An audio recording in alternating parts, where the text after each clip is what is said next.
إذا بدك تعدل مزاجك ب10 ثواني بس، شوف معي. اسطنبول حاليا مولعة. اليوم قررت أخذكم معي على أجمل مكان باسطنبول بهاي الفترة، واللي هو كافيه إسبريسو لاب. طبعا إسبريسو لاب هو معمل قهوة وبنفس الوقت كافيه. هذا المكان بالأساس كان معمل ورق، وقرر مستثمر انه ياخده ويعمله مقهى كتير شهير.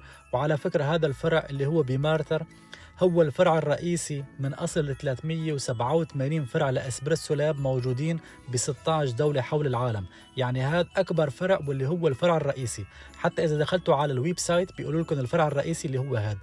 المكان بيجنن، الأجواء كتير حلوة، عاملين فيه ميزة حاليا واللي هي ألعاب الأطفال اللي شفناها، وهي ألعاب أطفال مجانية.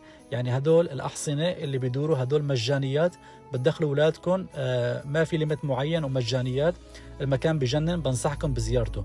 العنوان باسطنبول بمنطقة مارتر.